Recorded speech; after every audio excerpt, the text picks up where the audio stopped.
other social media accounts to confirm the identity of the person. Block and report suspicious users. Check the person's criminal history using legitimate companies. Do not respond to requests for financial help. Chat online at your comfort level. Video chat before meeting in person. Wait to share any personal information, things such as date of birth, social security numbers, driver's license numbers, address, phone numbers, or any financial information. Thank you so much. Hello, how you doing? My name is Detective Chaney with the Houston Police Department, Adult Sex Crimes Unit, and I want to talk to you today about safety tips when meeting someone in person. You can set boundaries prior to meeting, meet in public places during daytime hours, share a location with friends and family members if that's possible. Watch your alcohol consumption if drinking. We have a number of cases where victims overindulge in alcohol, and you can also walk away and ask for help when you feel uncomfortable or unsafe. Have a good exit strategy.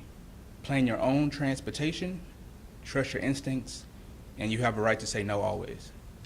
Thank you. Do you have any questions? No. Do you believe he was drugging the victims with, what type of drug?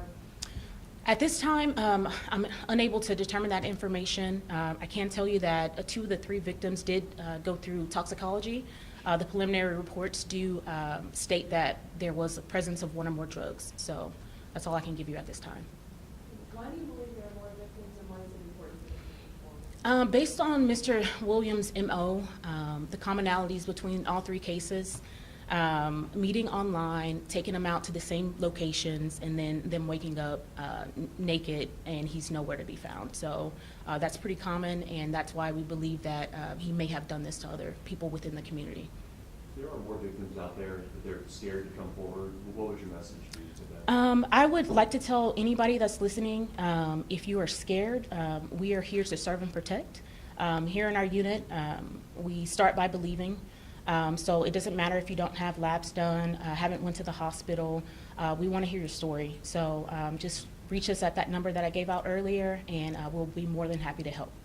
How helpful is it to the investigation having victims who came forward, and it sounds like DNA was able to be collected in some of these situations? It has been very helpful.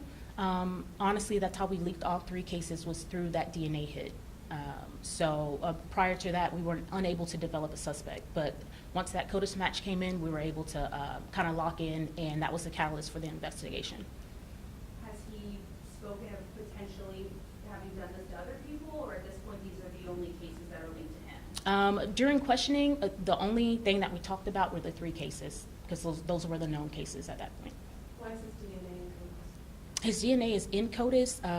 His DNA is not in CODIS, but all 3 cases hit together. So we had what we call a case-to-case hit. So that one common profile from all 3 cases, but it was still an unknown male at that time. Can you spell his first and last name, please? And then if you have age, date of birth, all of that. I can give you his first and last name. First name is Uffot, Uffot. Last name is Williams, Williams. And does he have any other criminal activity in Harris County that you guys are aware of? He does have a criminal history, but I'm not going to share that at this time. And you said 2 of the 3 assaults that we know about, alleged assaults that we know about, happened at the Crystal Inn? Yes. Okay. Do we know where the 3rd alleged incident? Yes, but that's part of the investigation, and that information will come out in trial.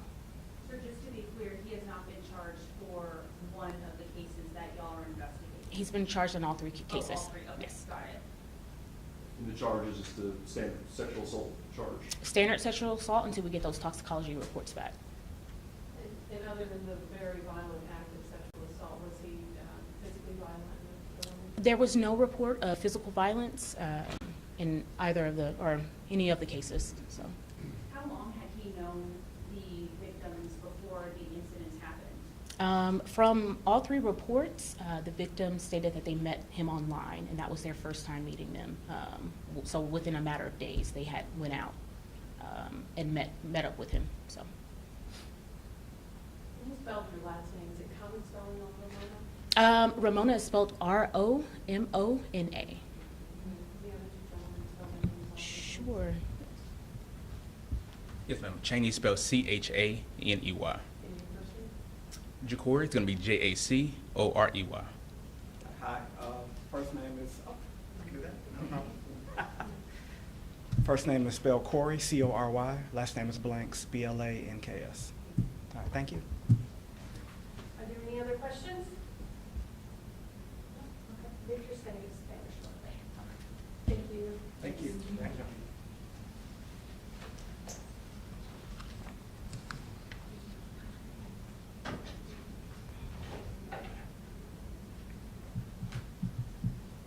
¿Listo? Ok. Víctor Sentíes, vocero del Departamento de Policía de Houston.